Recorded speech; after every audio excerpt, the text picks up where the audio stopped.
Morning. It's quite a show here. This is not the Vermont State House. A little bigger.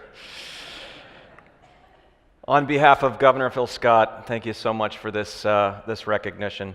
I should say from the outset that I'm going to spend just a few minutes talking with you, and these are remarks that I've crafted, not ones that the governor has sent down with me.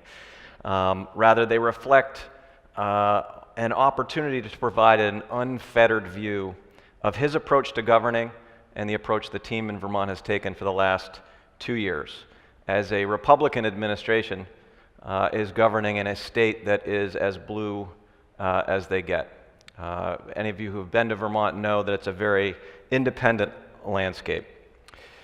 Very briefly, to touch on the bills, Governor Scott's recognized for his action on today. They're examples of policy that was determined to be simply out of balance. It's difficult to justify not only in the legal landscape, but in the science of the policy platforms that were put forward. So they failed to account for crucial components of those things, and as a result, they met with veto. Sometimes in venues like this, and with an opportunity to highlight a thing like a veto, which is used unusually in Vermont, where courage in policy making is recognized, they become moments to highlight political differences, and that's not what the governor would want to do today. I'm confident that he would not allow this moment to be one where we highlight the ability to restore balance, the imperative to restore balance to our policy making and our discourse, to encourage civility, and to recognize that there is more that unites us than divides us. Trends was the starting sort of word for this morning. And it's interesting that we see in our State House that trends and new directions seem to be increasingly influenced by special interests, in particular targeting small states to be first movers in policy areas, and as a result, inventing new legal trends that can be taken advantage of from that point forward. That represents a lack of balance in policymaking. So with the backdrop of a theme of restoring balance, I'm going to take just a few minutes to highlight a couple of areas where a restoration of balance, I think, would serve us well. First and foremost, we're in the chamber, so representing business interests is an incredibly important piece of making America vibrant.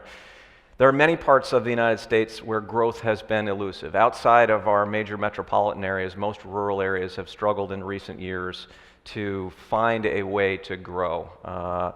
Some, like Vermont, have struggled to achieve balance in land use regulation when set against the economic imperative of growing a population that's increasingly aging. It's not about whether to regulate, but in how you achieve, once again, that balance. A balanced policy approach can actually help us achieve all of our policy goals. Vermont's known for its environmental stewardship, and our land use policy has reflected that for 50 years.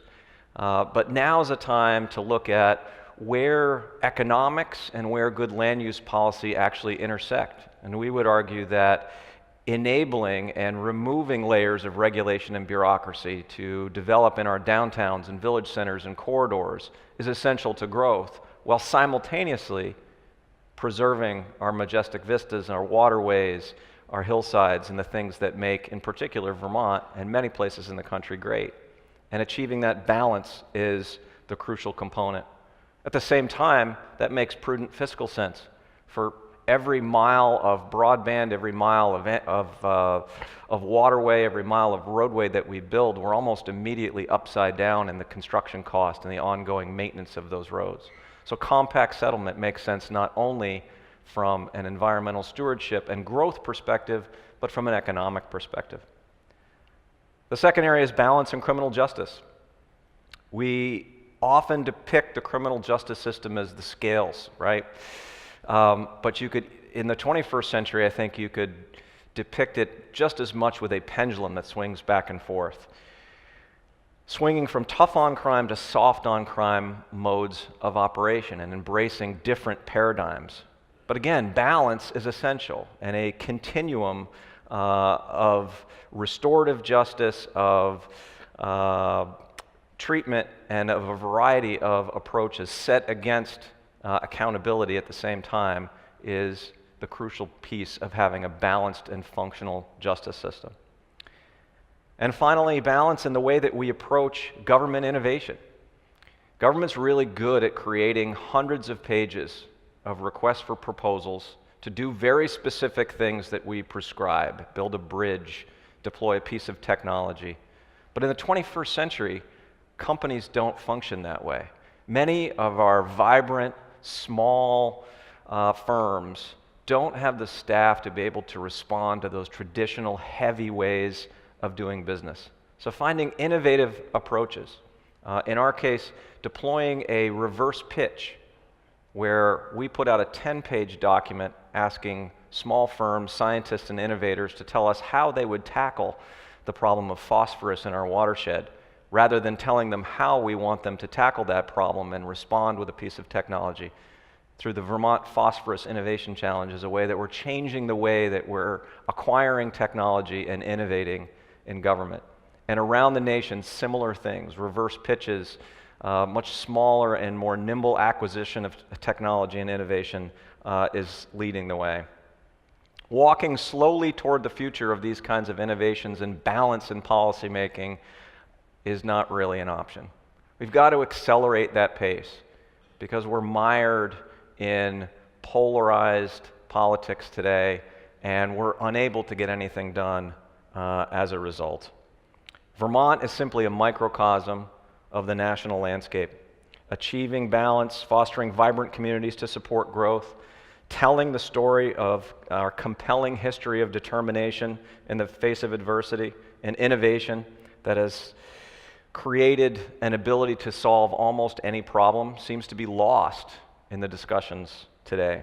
As we push forward to grow the economy, to encourage dynamic, responsible businesses, to create the right housing for our 21st century workforce, the millennial generation, as well as our aging baby boomers, all of these things require innovation and balanced approaches to policy. They highlight where we have more common interest and shared values for a strong nation. Thank you for coming out today and for the recognition of Governor Scott's pragmatism and courage for his actions on these particular bills.